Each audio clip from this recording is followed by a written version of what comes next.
kung meron man akong kasalanan, yun po yung sa TARA system. Totoo naman po lahat yun. Nagsabit po ako sa simula pa lang ng Senate hearing. Nag-cooperate na ako. Nag-request pa ako ng executive session. Binigyan pa ako ng Sergeant at Arms.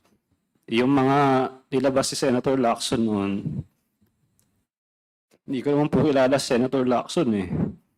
Sarili niyang investigasyon yun eh. Mga nilabas siyang flowchart. Let's give justice to his patience of staying.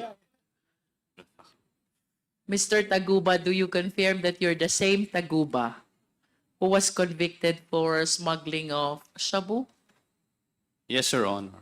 And do you stand still with the statements that you have given in this judicial affidavit? I believe this is dated August 27, 2024. Ito po ba'y pinaninindigan nyo pa rin? Yes, Your Honor. Yes. Mr. Taguba, please walk us through. Bago po ba kayo na-involve dito sa kasong ito? Nasaan po kayo? Anong ginagawa nyo? Please start with EMT. What is EMT? EMT trading, for Your Honor, is consignee for hire. So, pinagagamit nila yung consignee nila for a royalty fee. So, nakilala ko yung si Irene May Tatad dun sa kanyang parang ano yata niya. Kapatid ba niya? Hindi ko na maalala sa kamag-anak niya. Firstly, what does EMT stands for? It's an acronym, right? Yes, Your Honor. What does it stand for?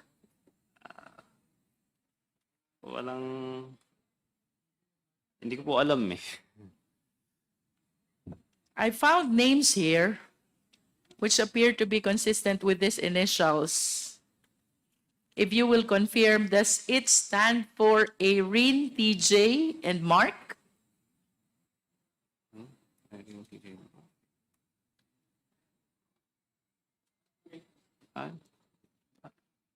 I don't think so, Your Honor. But do you confirm that TJ and Irene used to be your partners? TJ is my broker. I'm not a Your? Yes. We have hindi po ako broker kasi yun ang binabansag sa akin sa media na ako ay customs broker, nagpakilala akong customs broker. Ang negosyo ko po is talaga tracking. So, si TJ yung broker. Siya po talaga yung sign, siya po yung mas nakakaalam sa proseso sa customs. TJ is the broker, you are the tracker. Yeah. Si Irene po. Si Irene May Tatad naman, siya po yung consignee. Do you work together? Si TJ, kasi ano ko siya eh. Sa kanya ako nag-refer, nagtatanong. Pagka may nagtatanong sa akin na client tungkol sa mga parating nila, tatanong ko sa kanya. Si Irene naman, royalty fee lang talaga siya eh. So pinagamit niya yung kanyang consignee para sa royalty fee. Kada container na darating, meron siyang royalty fee. So who owns this EMT trading? Si Irene May Tatad po. Si Irene. Opo. And then you and TJ just work with them, with her, without necessarily being partners with that EMJ trading, EMT trading. Yes, Your Honor. Tama po. In your affidavit, you made mention about this green lane, yellow lane, and red lane. I believe that in the previous hearings, Mr. Guban already testified on this. And I wish to hear if you have the same concept and information that you will share pertaining to these three lanes: green lane, yellow lane, and red lane. Hindi ko po narinig yung sinabi niya. So, green lane yun, hindi na siya subject for inspection. No physical inspection No and physical- no document inspection No as well. document inspection. That is green lane. Yellow lane, kung di po ako nagkakamali, sa ano lang, document lang. Tapos red lane, kailangan ng Wait, physical. for yellow lane, you're exempted from the physical inspection, but you are not exempted from the document inspection. Yes. Okay? Then, red lane, kailangan na ng physical inspection. And of course, if I am the shipper or the importer, I would want that my shipment be always released through the green lane. Kasi dun mabilis. Walang inspection ng shipment, walang inspection ng document. How do I avail of this green lane? Ako po talaga, hindi ko yung paano talaga makapunta dito sa green lane. Pero nung time ko kasi, yun nga, nagbigay kami ng tama ba? Are you saying, Mark, that you never experienced using this green lane? Halos lahat po nung shipments ko, green lane po. And that is because you submitted to the TARA system. Yes. Tama po ba? Opo. So, ibig sabihin for a time being, lahat ng mga pinaparelease mong shipment, walang physical inspection, walang document inspection, what is the consideration involved? Yun po, may TARA system po sa BOC. And how does TARA system work? So, weekly, magbibigay ka kada container na re-release mo, napaparating mo. Is So, it per container or per value of what is inside the container?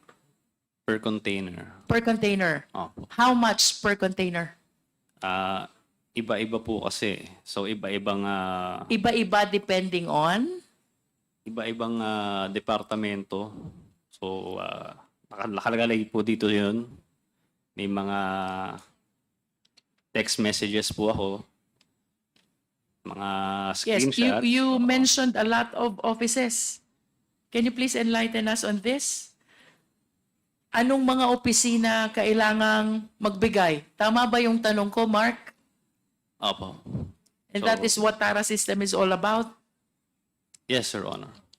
So, What offices are you referring to here? So, tinitignan ko po itong affidavit ko. Ito lang yung mga naalala ko. IG, ESS, Collector, CIIS. Alam ko na You breakdown mentioned ko in na po. paragraph 15 of your affidavit, MICP, SSPDC, COMSEN, CIIS, CIIS District, IPRD, IG, ESS, ESS District, FED, AOCG, and IAS. If you total the token that you will be giving to all these offices for one container, Mark, magkano yun? May breakdown po kasi ako nito dati. Your At Honor, least the approximate amount.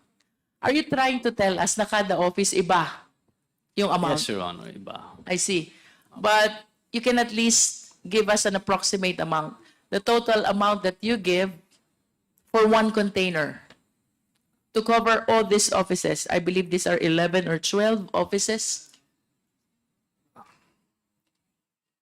Matagal na po kasi pero naalala ko po kasi lahat po kasi ng container ko, uniform po yung ano niya eh. Yung Flat rate. binabayad So 170,000 Per container. per container. So kailangan ko pong kasi kagabi lang po yung ano eh, yung kagabi ko lang nalaman na pupunta ako dito. Nagulat po kasi ako. I understand. Hindi ako handa. Can you give us an approximate number of containers na napaparating mo in a month? Sa isang linggo, maabot ako ng 100 eh, Wow. na container. That's 1 week only? Opo. So, if 170,000 per container and you have 100 containers for 1 week, how much is that? 17 million? Ganun po. Hindi ko po pera yun. Hindi ko po pera yun. Kumbaga, Yeah, I know. nagpa-process lang naman ako eh. But that's how huge Opo, ganun po yung pumapasok na the pera. amount the Tara system generate. Opo. Only for you to be able to avail of this green lane. Tama po ba? Opo. And I wish to emphasize that here you are, you're just one person facilitating the release. Yes, Your Honor. Eh, mga ilan ho ba yung nagfa-facilitate ng release?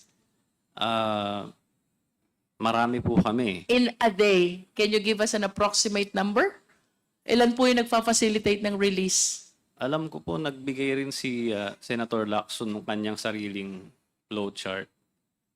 So, based doon, parang basta sobrang dami namin, siguro mga 500 containers sa mga ganun niya. Ang nakikita ko sa base sa kanyang nilabas na report sa isang linggo. Parang, And of course, Mr. Taguba, you will agree with me if I would say that the Philippine government is losing a lot of money because of this green lane, because it deprives the government the opportunity to assess correctly the shipment or importation. yes, Your Honor. Tama? Yes.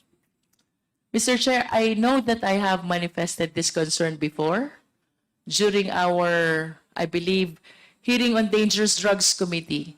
But I wish to reiterate, Mr. Chair, that I believe it is high time we revisit the charter of the Bureau of Customs. Should I make a motion, Mr. Chair? At the moment, I was informed that I think the Quintacom is looking into proposing some amendments into the charter of the Bureau of Customs. And if there are any observations or any information that we can share with the Quintacom, I guess the Quadcom will do that, Your Honor. Thank you, Mr. Chair. Mr. Taguba, you also mentioned in your affidavit that for quite some time, wala kang nare-receive na alert on your shipment. Tama? Yes, Your Honor. And I suppose that that is because of the TARA system to which you submitted yourself. Yes, Your Honor. However, after some time, biglang nakaka-receive ka na ng alert. Yes, Your Honor. In other words, nagkakaproblema yung release ng mga shipment mo. Yes, Your Honor. What did you do? Minsan, ang ginagawa lang nila yan para, kasi pagka may alert, pupunta ka sa kanila, aaregluhin mo. So parang form lang ng additional na bayad sa kanila. Additional SOP? Oo, Tama ba para lang yun? ma-release yung container. Parang lambing siguro, parang ganun yung lumalabas. Ang mahal alert naman ka. nila lumambing. Oo. They will annotate something on your document to Opo. make sure that you said that in your affidavit. They're leaving the number in your document to make sure that you call them Yes, so Your you Honor. will be able to settle whatever requirement is being asked of you. Tama po ba? Yes, Your Honor. And then after some time, lalong tumindi yung problema mo. Tama? Yes, Your Honor. About facilitating the release of shipment. May kinausap kang tao. Sino itong mga taong ito? Ang una ko pong nakausap po dito si Jojo Bacod. Jojo Bacod. Opo, nagpakilala po siya sa SSBDC. Tapos pinakilala niya ako dun sa Davao Group. Sila Tita Naning yan, sila Jack, sila Noel. Silang apat yung mga minute ko. Sinabi How ko many na- times did you visit Davao City during that time that you're trying to seek help about the release of your shipment? Isang beses lang po. Isang beses lang. And the purpose of you traveling to Davao City is what? Kasi pinapunta nila ako dun eh. For what So, wala purpose? naman akong, sabi nila, kailangan ko raw magbigay ng tuition fee. Ganyan. Tuition fee. Yes. So, yun yung kanilang ginamit na word. Tuition fee. And what is the purpose of this tuition fee? Ayun, para ma-accept daw ako sa grupo nila. Tapos, every week, magbibigay ako sa kanila ng pera. With your admission in this group that you are referring to, what representation did they give you in relation to the challenges that you are experiencing with regards to the release of your shipment? Unang-una, nagbigay ako sa kanila. Nagpunta akong Davao, so binigay ko yung pera kay Small. So, How much is that money? 5 million. 5 million. What is the So- purpose of you giving that 5 million to Small? Yun yung sinabi nila sa akin, ibigay yung 5 million. Susunduin Anong ka dyan ni kapalit? Jack. Anong kapalit ng 5 million na yon? Why are you giving Small 5 million?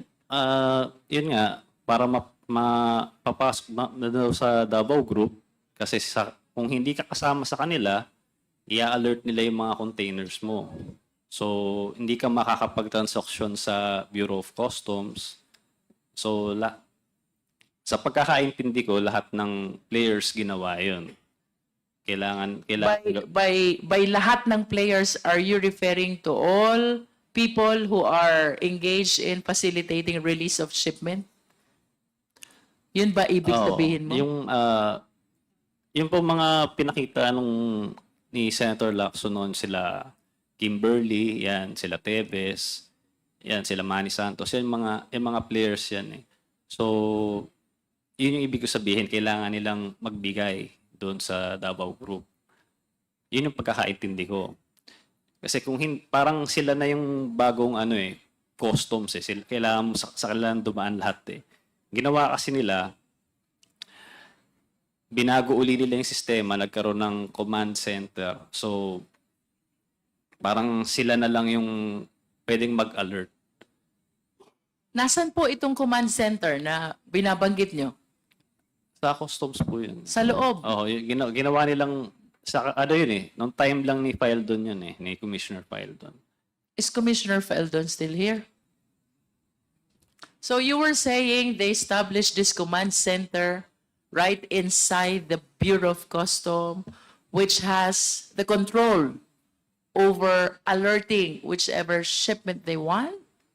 Yes. Sila lang, pagkakaalala ko, sila lang yung nakakapag-alert na nun. By sila, who are you referring to? Yung command center, yung ComSen. And who are these people behind this command center, Mr. Taguba? Nakalimutan ko na yung... Na-invite din siya sa Senate Blue Ribbon Committee nun eh.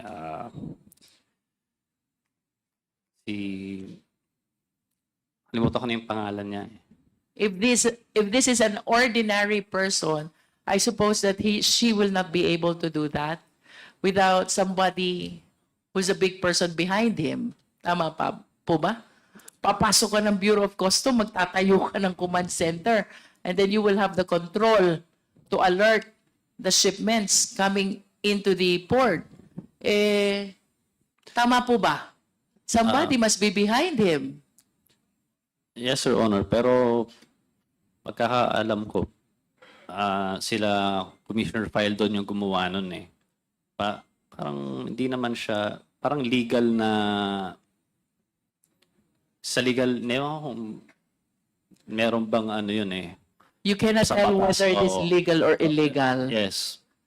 Kasi yung ibang yung mga IG, EG, medyo humina na yung authority nila dahil nga yung command center na lang yung nagko-control ng mga alerts. I see. And after this payment of 5 million to Small, ano pong nangyari na doon sa mga transaction nyo? Sa shipment nyo sa BOC? So, noon na naayos siya, maganda.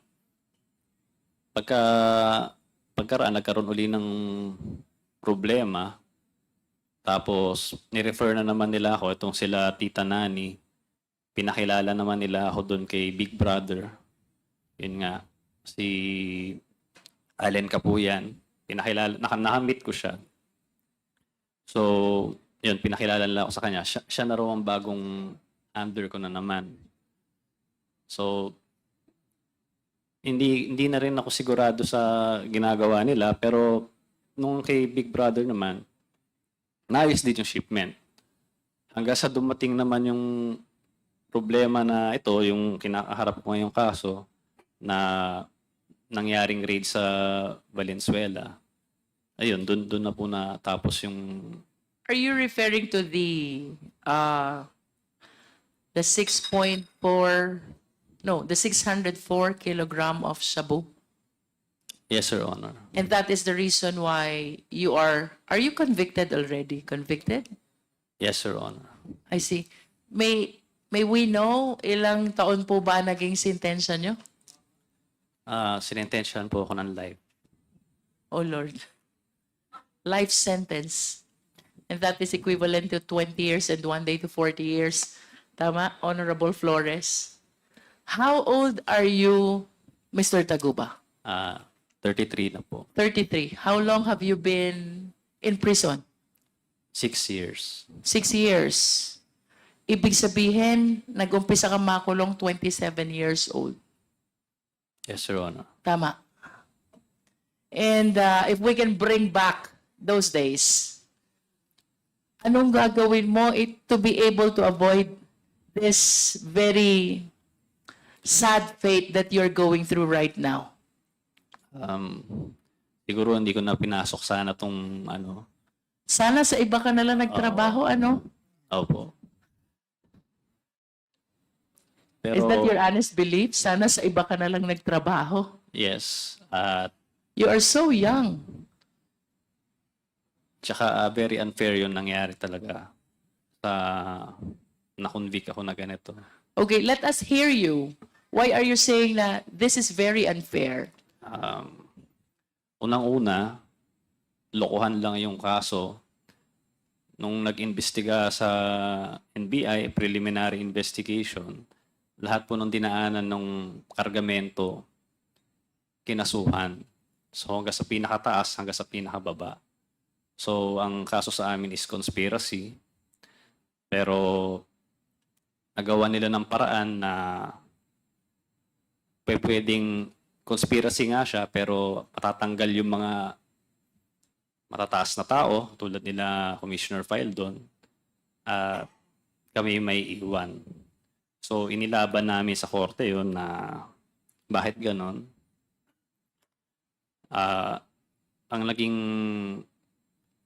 ano ko nang laman, partisipasyon is nagproseso ng dokumento at may tracking, nideliver dun yung container.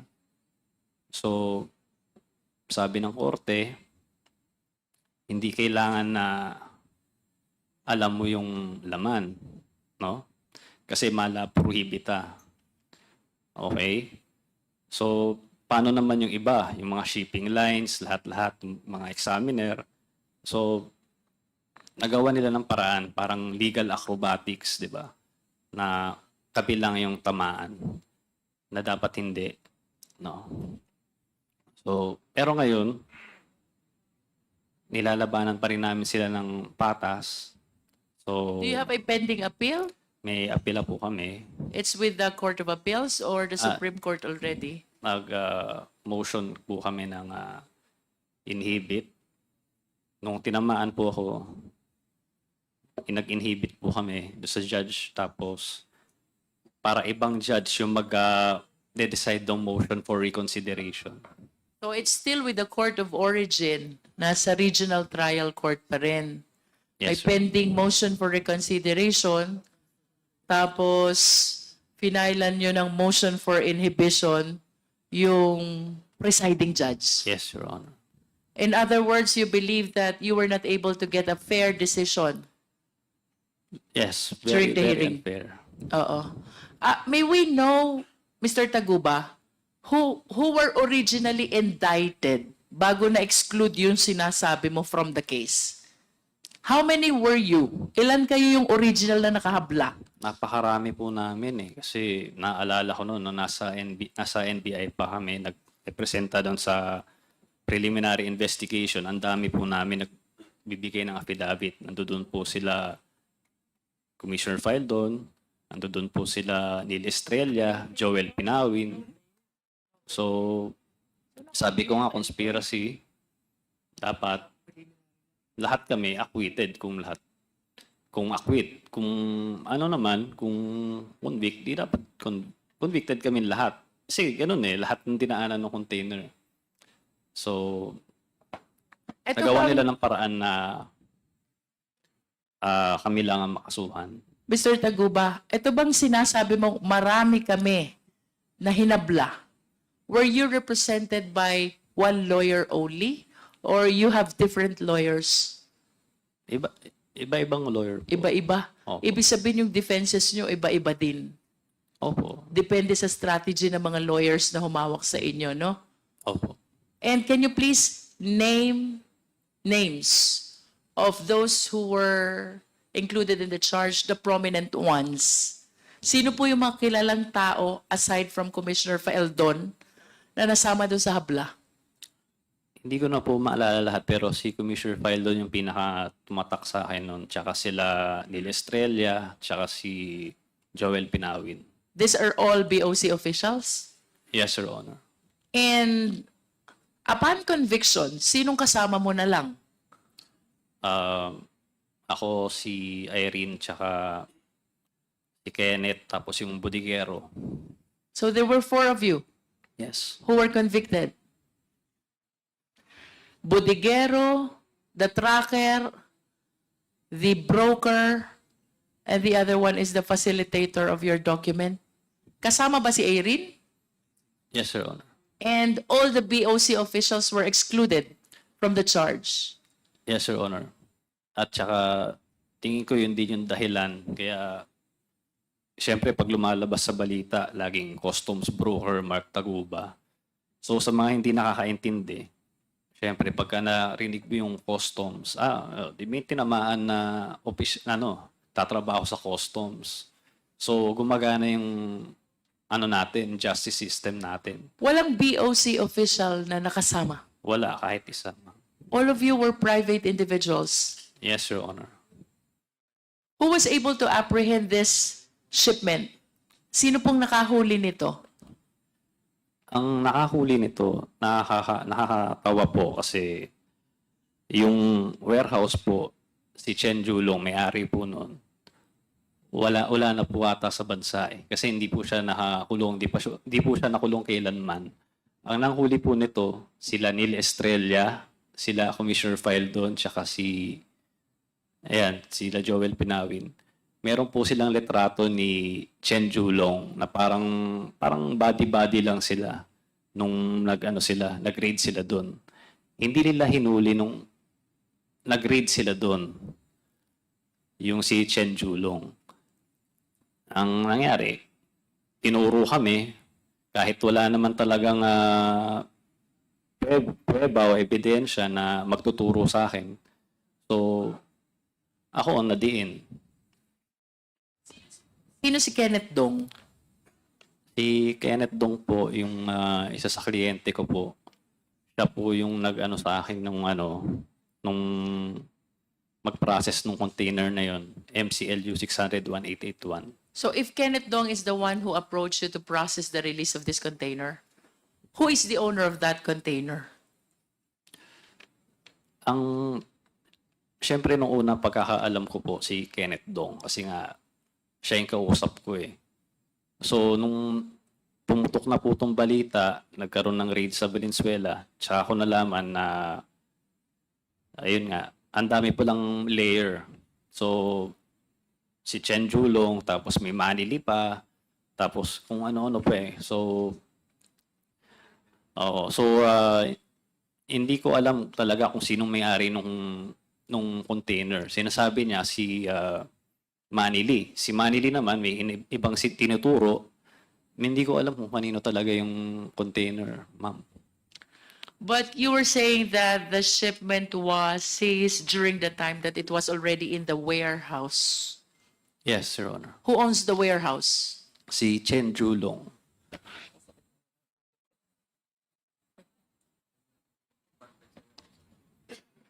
Mr. Taguba, you likewise mentioned in your affidavit Pulong Duterte, Yes, Your Honor. you did, and Manscarpio. Yes, Your Honor. Can you please enlighten us?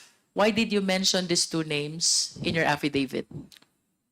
Actually, Your Honor, ang nagme-mention naman yan, yung mga personalidad na sinabi ko, sila Tita Nani, and sila Jack, na ayun nga, si Pulong Duterte ang mag-aayos nung magbibigay ako ng pera sa kanila. Si Manny Scarpio, nababanggit din nila kasi pupunta rin sa BOC, nag-aayos din ng mga alerts. So, sa kanila po galing yun. Wala naman akong dahilan para itong mga taong to, sila Paulo Duterte at si Manny Scarpio. Nanggaling po yun kila Tita Nani sa Davao Group. Yung kay Small Abellera rin po, half-truth yung sinabi niya. Hindi niya sinabi na niya na nakita kami. Pero hindi niya sinabi na kinuha niya yung 5 milyon at yun, sabi niya, dinala niya kay Pulong. Hindi niya sinabi yun. So, sinabi lang niya, tinanggihan ako. Wala pong katotohanan yun kinuha niya yung pera So, kaya nga nagkaroon ng green lane, kaya nga uniform lahat ng taxes So, siguro naman hindi mangyayari yun kung hindi totoo. Wala rin naman po akong kakayahan. Hindi naman po ako nagtatrabaho sa BOC. Hindi ko naman alam po yung kung anong ginagawa nila dyan sa computer para mangyari yun. So, wala po akong kakayahan kung ako lang po. So, ang akin lang, nagbigay ako dahil gusto ko lang makapagtrabaho. Your personal appreciation, Mr. Taguba, who among those several indicted ang naniniwala kang involved talaga dyan sa 604 kilogram of shabu contained in the metal cylinder? Do you believe that Commissioner Faeldon is involved? Wala po akong personal knowledge dun sa mga ganyan Kasi In other words, to this state, wala kang alam kung sino talagang may-ari. Wala po. Kasi nga po, yung pag-raid nila doon, kalokohan nga po Ni-raid nila, kinuha nila yung na-assist nila yung shabu, pero wala po silang kinasuhan. Yung warehouse, yung may-ari ng warehouse, hanggang ngayon, wala. Ewan kung nasa na siya, nasa China na raw o ano. But do you know for a fact that there were shabu which were seized during the time? Yes, sinabi kasi nabalitaan ko sa TV. So, tapos biglang tumawag sa akin si Kenneth Dong. Sabi niya, oy, may mga na-seize na shabu doon daw sa container na pinrocess natin yung nanggaling. So, syempre, nagulat ako. Tapos, ayun, yun na doon nagsimula yung yung problema. Mr. Taguba, I can feel your agony, and if the owner of that shipment is listening to you, would you like to give a message to him? Oo.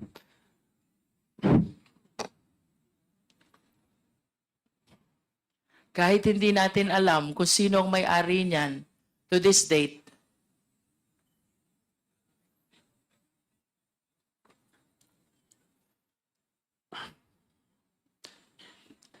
you lost already 6 years of your life. You're so young. You haven't lived your life to the fullest, and yet you are in that situation.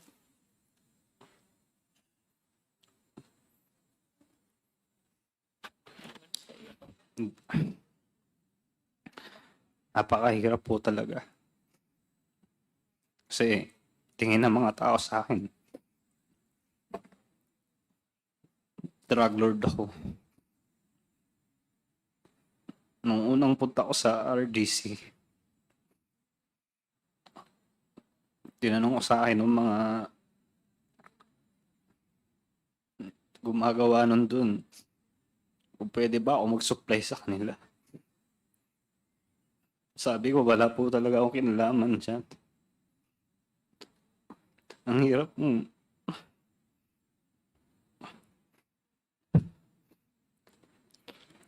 Buti sana kung ginawa ko talaga Ang hirap po talaga. meron man akong kasalanan, yun po yung sa TARA system. Totoo naman po lahat yun. Nagsabit po ako sa simula pa lang ng Senate hearing. Nag-cooperate na ako. Nag-request pa ako ng executive session. Binigyan pa ako ng Sergeant at Arms. Yung mga nilabas si Senator Lacson noon, hindi ko naman po kilala si Senator Lacson eh. Sarili niyang investigasyon yun eh. Mga nilabas siyang flowchart. Yun lang naman ang kasalanan ko. Di kasuhan nila ako tungkol doon. Pero hindi ako kailanman nagkaroon ng kahit anong kaso tungkol sa bribery. Kahit perjury nga lang, hindi nila ginawa eh. Siguro dahil takot sila. Palibasa, pinagte-text nila ako eh. Lahat ng text ko, binigay ko sa Senator Lacson. Pinaforensics pa niya sa Camp Crame. Meron pa akong certificate doon. Pero yung shabu, hindi ko po talaga ginawa yan. Hindi ko po gagawin yan kailanman. Mark, you mentioned in your affidavit that you applied to become a state witness. When was this? Nung na-mention ko po kasi si Pulong, dati, credible witness pa po ako eh, para sa kanila. Bago-bago pa siya na-mention. So, nung na-mention ko siya, sa hindi inaasahang pagkakataon dahil sa Congress yun, bata pa po ako at sabi nyo nga, hindi ko naman alam i-handle yung situation na yun. So, nabanggit ko siya. Lahat ng pangaharas ginawa nila sa akin. Tinanggalan pa ako ni Senator Gordo ng Sergeant at Arms. Pagkatapos kong pagtuturo lahat ng mga taga-BOC na tumatanggap ng TARA sa akin. So parang pinabayaan na niya ako para mamatay. So nag-request ako kay Attorney Fortune na pakisabi na lang na mag-press conference na humihingi ako ng tawad kay Vice Mayor noon na Pulong Duterte. So, pagkatapos nun, so yun yung parang tingin ng tao na nag-recant ako, hindi nila alam yung totoong nangyari na grabing pangharas sa amin. Pati nanay ko, balak nilang patayin. So, the day after yata nun, tumawag hindi ako nagkakamali, kinontak niya si Attorney Raymond Fortune, kinontak ni Senator Lacson para pumunta sa opisina niya sa BGC. Tapos nung nandun kami, tinanong niya ako bakit ginawa ko yun. Sinabi ko nga dahil nga puro nga mga death threat yung natatanggap ko. So, tapos tinanggalan pa ako Sergeant at Arms. Sabi niya sa akin, tutulungan niya mabalik yung Sergeant at Arms ko. At baka pwede rin mailagay akong state witness. So, naibalik yung Sergeant at Arms ko nun. Pero yung state witness, hinarang ni Senator Gordon. Kaya, ngayon, walang nakasuhan na customs, ako lang ang nakasuhan. Ang kinonvict nila sa akin na kaso, itong drugs na to, na wala talaga akong kinalaman. Yung mga bagay na may mga ebidensya, yung ginawa namin ng presentation ni Senator Lacson noon, yun yung mga taong walang kaso. Mga na-promote pa, narinig ko kay, dito, kay Jimmy. So, ganun yung naging justice dito sa Pilipinas. Ayun nangyari sa amin. Is it not that the reason why your application for state witness was denied is because you recanted your statement against Pulong Duterte and Mans Carpio? Mr. Chair? Mr. Chairman, just an interjection, just full disclosure. Mr. Mark Taguba is a witness, one of the witnesses in my illegal drug smuggling case against Mr. Pulong Duterte and Small Abilera and the others. And right now. Where is that pending, Senator? It's pending with the DOJ. see. It's still pending. It's due for preliminary investigation yet. Yes, ma'am. And as for his status as for the inclusion in the witness protection program, it's also pending, Mr. Chairman, and right now I got word from his lawyer that he is receiving threats right now from some people involved in the case, and that's why I'm going to plead on his behalf that he would be temporarily transferred into the detention facility of the House of Representatives, just so we can protect him, Mr. Chairman. Mr. Chairman. Anyway, Mr. Chairman, Congressman Paduano. the manifestation of former Senator Trillanes with regards to the request. No, I also personally talked to Mark Taguba just a few minutes ago. Mr. Chairman, we will just discuss it on the admin matters. Thank you, Mr. Chairman. Liwanagin ko lang, Mr. Chair. Of course, you testified before the Senate, no? Where you implicated Pulong Duterte and Mans Carpio. That is your first testimony. In first testimony po sa Senate, Yeah. Tama ba? That is your first testimony. ang first testimony ko po sa Senate, yung para system po. Yeah. But when did you start implicating Pulong Duterte and Mans Carpio? Sa Congress na po yun. Congressional hearing po. Oh, so there was an investigation also with the HOR. Yes. Okay. Cleared it. And then, after experiencing all those harassments that you mentioned, you recanted what you said before the House of Representatives. Yes, Your Honor. Tama. So this will be your third. Third, And as far as the implication of Pulong Duterte and Mans Carpio are concerned, this is your third testimony. Your Honor, as far as I'm concerned, wala naman nagbago dito sa sinabi ko dito. Sa Yeah. iba. But there, you mentioned having recanted what you said in the first investigation because you're experiencing already a lot of harassments. Tama ba yun? Rika, wala po akong nirecant sa affidavit ko na kila Pulong Duterte po In ba? other words, your testimony has been similar to this since the HOR investigation until your application as state witness was denied, and Yes. up to this time that you're appearing before the Quad. Wala nagbabago. Wala pong nagbago, Your Honor. I understand. Mr. Chair, Mr. Chairman. Senator Trillanes. I was part of those who investigating in the Senate, and he during that press conference he just apologized to Pulong Duterte. He never recanted, and we clarified that in his next appearance in the Senate, Mr. Chairman, whether he is recanting anything from his earlier testimony. He replied in the negative, Mr. I have nothing further, Mr. Chair.